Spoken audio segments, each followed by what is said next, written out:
I'm Crystal Craven, a singer, songwriter, and worship leader who's passionate about sharing what God inspires, and this is your weekly devotional.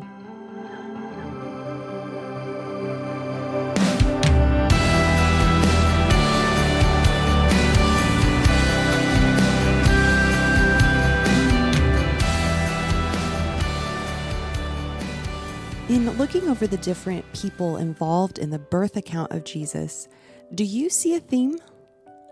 Let's look in the accounts in Matthew and Luke. Mary and Joseph were the first to know about Jesus' coming birth, and they trusted the message of God that the angels told them, both in the pregnancy and then later in fleeing to Egypt.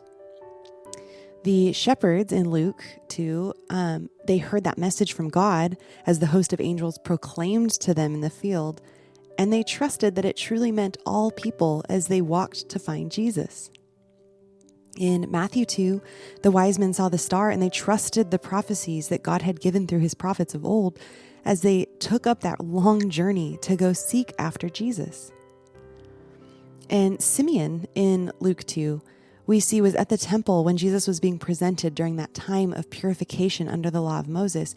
And he had trusted the message that the Holy Spirit gave him about not seeing death before he had seen the Lord's Christ, and it came about. So do you see the theme? They all trusted the message that God gave them. They trusted God. In Proverbs 3:5, it says, "Trust in the Lord with all your heart and do not lean on your own understanding." We are told to trust God with all our hearts. And Jesus had told us in Matthew 22, "You shall love the Lord your God with all your heart and with all your soul and with all your mind." That is the great and first commandment.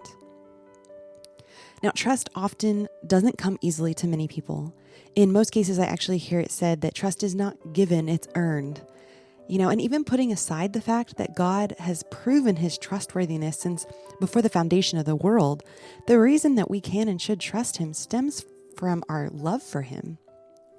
If we're following the first commandment and loving him with all our heart, our soul, and mind, then we will naturally trust in him.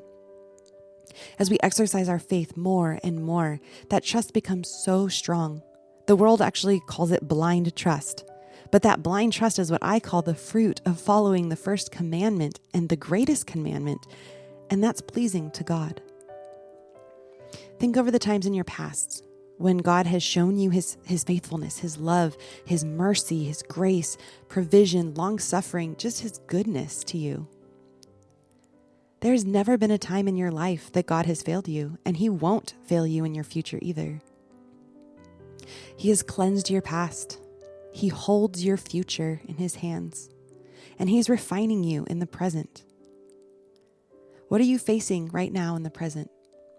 Maybe you can relate to Mary and Joseph facing an impossible and uncomfortable circumstance of birthing a child in a stable and then having to flee a murderous king. Maybe you can relate to the shepherds being outcasts, feeling alone and unaccepted. Or maybe the wise men facing a long unknown journey following a sign from God.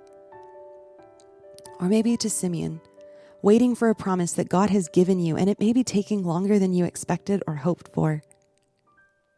Your story may be similar to these, or it could be different altogether, but God sees you through it. He's with you every single step of the way, and he's worthy of your unconditional love and trust. God loved you first. He reconciled you to himself, and he is always with you. So every day I want to encourage you and challenge you, purpose your heart to wholly love God and trust God.